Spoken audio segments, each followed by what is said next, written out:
and welcome to the latest episode of the Kansas Moonshot Podcast, where we are shining the spotlight on amazing things happening in schools across the state. Whether you're one of the Mercury, Gemini, or in the near future, Apollo schools launching some amazing redesign plans, or a teacher trying to do something a little different, I want to share your story. The goal is to celebrate the awesomeness all around us. In this episode, I interviewed the one and only Jay Scott, our secondary education guide to this whole redesign process. Hear a little of his background, his advice to schools starting out this redesign process, and the importance of the safe enough to try philosophy. Check it out. Okay, so I'm here with the man, the myth, the legend, our Yoda, our Mr. Miyagi, our source of wisdom. Oh, Josh, you're setting me up, man. You're setting me up. All right, so Jay, if you could just start off with, because a lot of people don't know, what is your background in education? Sure, no, that's great. I'm the son of two educators, so education's always been in my life. My dad was a middle school principal for a long time. I grew up in Southwest Kansas, went to Kinsley Oferle schools, and my parents were an administrator, and my mom was an elementary teacher. So, and my brother is now a teacher in the DeSoto School District. So, education's just kind of part of my life. So that's one part. I started at Gardner Edgerton schools, Nike Middle School, way back in the day, and as a science teacher, and only withstood middle school students for 2 years. They were much better than me, for sure. They taught me a lot. I moved to Washburn Rural High School in Topeka as a science teacher. And then from there, I got into administration, went to Mission Valley High School for 1 year as administrator, and then 5 years as an assistant principal at Shawnee Heights High School in Topeka. And when I got into, when I was at Shawnee Heights, I got into career and technical education. And so when the job at the state came open to direct CTE, I jumped at it. And so I started in CTE at the State Department, and just within the last year and a half or so moved over to school redesign. It's been great. Cool. So, and what is your official role for those people who haven't gotten the chance to work with you? What's your role with the redesign project? Well, it's definitely not a Yoda. It's definitely not, no, but basically, Tammy and I, my elementary colleague, I'm the secondary redesign specialist in Kansas. So last year we were on site basically every other week, coaching, guiding, consoling, talking basically with these school redesign teams in our Mercury 7 districts. And it's just been the most invigorating, exciting work to meet with educators that are just thinking at a different level and leading at a different level in our schools and changing it for the better for our students. And so our role is really just simply to support and coach and guide those school redesign teams. And so you're guiding these redesign teams.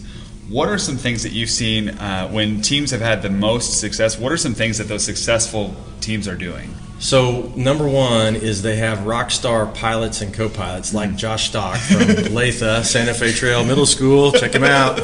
But, I think that is, if I look back at that, the key to success with the redesign team is picking the right pilot and co-pilot, which are basically new positions on staff, teacher leaders who really drive the work of redesign, because we feel strongly believe that this should be teacher-led work. And so I think that's a key. You also have to have building administrators that can embrace that different role of stepping back. They're still at the table. They're still really supporting those teams, but they are just setting up the parameters to where that collaboration and that redesign work can take place with the redesign team. So I think that's a key, is picking the right people for those leadership positions.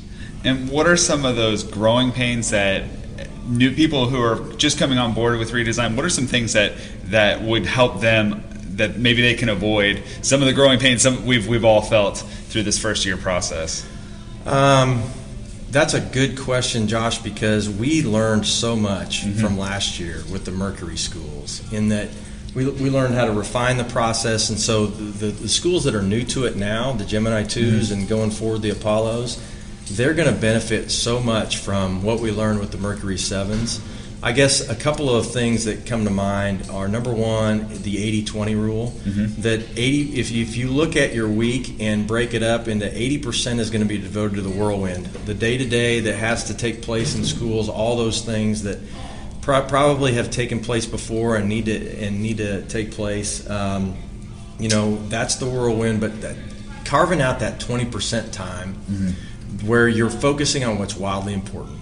And what's been wildly important in our redesign schools has been transforming their entire system. And so you've got to create space in each week to devote to that. Now, we're not talking about a whole group of teachers being gone from the classroom for an entire day, but people are spending mental energy and time on a weekly basis, about 20% of their time, focusing on that. If you do that you're really going to be able to keep pace with the process that we have in place, which is a 1-year planning process, and then you launch. So it's difficult, but if you stick to that 80-20 rule, we feel like we've seen schools be successful with that. Okay, so there are a lot of teams right now that are right in the heart of their launches. So what words of encouragement do you have for those schools? The ones that are just right in the heat of it, they're feeling the struggle, they're feeling the dip a little bit, like you like to say. So what advice do you have for them? Really focus on taking time for yourself on the weekends. I mean, you really have to take that time. And educators, when they're passionate about something, I know this from experience, you just spend an inordinate amount of time focusing on these things, and it's a good thing. But you have to take into account that you're still a family member, right? You still have kids of your own. You have to have that teacher self-care time or educator self-care time, and you got to carve that out and just focus on how you spend your time as a staff, and really focus in on what's wildly important. Secondly is you've got to make sure you always can fall back on a strong foundation of this is why we're doing it. These are our kids. We know why we're doing this. We know our kids deeply. Let's remember that, we're implementing these new things over here, and it's really stressful and it's hard work, but let's always remember why we're doing this and fall back on that vision, that strong vision. Excellent. Okay, so now the other schools who are in the process, who are just starting out, they're going through, they're forming their committees. What advice do you have to those newer schools jumping on board? Just new to the project? Yeah, just new to the project this year. I think really, and it's a little different this year because the schools that are new, instead of us being on site with them, we're bringing them into regions of Kansas, and we're meeting with them as a whole group. So it's a little different. I just think trust the process, because they're not always going to understand the steps as they go along, but just trust the process, trust that we're providing the best support we can based on what we learned from the Mercuries. And I think really find their own compelling vision for redesign is really, really important. And then to realize that this is yes, we have a few standards for this project, but it's basically that building and what they think works for redesign, and just owning that, owning the process and owning the fact that they are trying something on that's just, they're taking this big risk, right? Spend a lot of time on it, but just own that and know that it's going to be bumpy for a while, but in the end, it's going to be better than you could ever imagine. I'll be honest, I was really frustrated when we first started out because we spent so much time coming up with that vision statement. Josh? I was a little frustrated because I wanted to, you know me, I'm 100 miles an hour. I wanted to dive in, but I'm so glad we spent all that time coming up with that vision statement, because that's what we've fallen back on over and over. When we have conflicts, when we have confusing moments, when we're not sure where to go next, we always go back to ours is empowering all students to explore, and going back to that every time has been so helpful. So and I think one of the things that we promoted, and you probably heard me say it, you probably rolled your eyes when I said it, but it's like you have to go slow to go fast. Yes. And I think that's really important when you're setting that vision for your building. It's natural, right? It's in our DNA to jump in and say, what are we going to do? But you've got to figure out your why before you can get to those things. Absolutely. So what's next? You mentioned Apollo. So what's next in the process? So this year we're working through the plan year. Okay. So the Mercuries and some of the Gemini 1s actually launched this year. So they're going through what we're calling the launch year. Gemini 2s and some Gemini 1s are going through the plan year this year, and next year they'll launch. So they'll be in their launch year. And then the Apollo is going to be our new group, right? And they'll apply in the spring. They'll have the same application process that the Mercuries and Geminis had to follow. And then, but we'll, again, refine. We're modeling that which we want to see in our schools. We're design thinking. We're always modeling and refining things. And so we're going to come out with an improved plan year next year for the Apollos. So they'll follow. But we do feel good that the regional workshop, that regional support model is in place to stay. So you could anticipate if you're interested in Apollo, or if you're going to be an Apollo, that support will probably happen through those regional workshops. So my final question to you is, it's almost like schools feel like, and teachers especially feel like, we don't have permission to try something new. We're scared to try something new because it may not work out. And so from the state level, what is the state's feeling about teachers trying new things, exploring new areas, working through this process? So 2 parts to my answer, because it's a great question. I think, number one, that a lot of times that when people think of new and innovative ideas in schools, that their initial reaction is, well, that won't work because of this policy or this policy at the state level. When in reality, a lot of those restrictions are either local restrictions or local policies that are developed by their local school board, or the policies that we have at the state level are misinterpreted as being too restrictive, and they're really not. Right. We have not had a seat time requirement for credit in Kansas since 2005.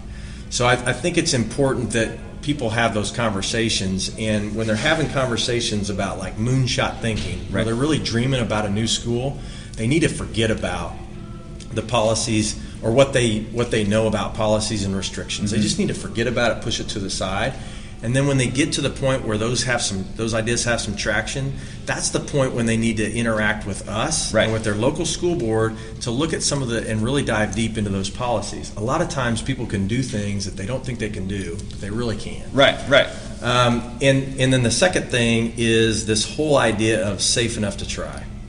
We're living this at the state level. We're trying to adopt this idea of safe enough to try.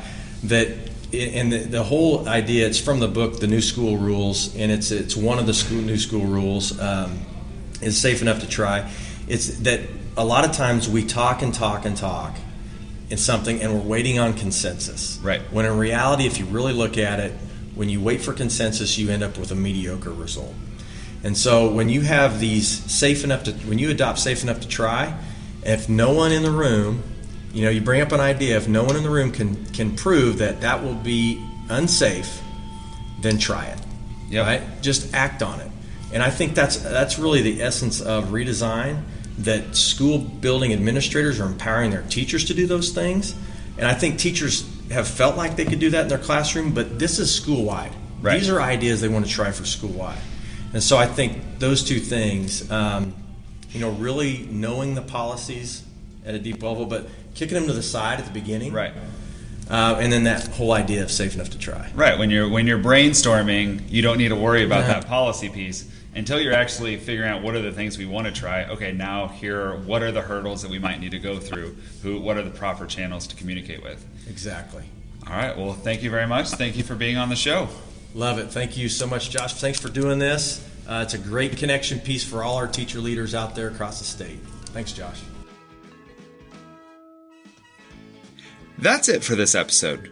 For more information about this episode, check out my website, mrstockrocks.com. If you know someone doing something awesome in their classroom, let me know about it. I'd love to have them on the show. You can email me at teachlikeaninja@gmail.com or follow me on Twitter @teachlikeaninja. I've been your host, Josh Stock, 6th grade language arts teacher and self-proclaimed awesomeness expert. Until next time, book it forward and be awesome.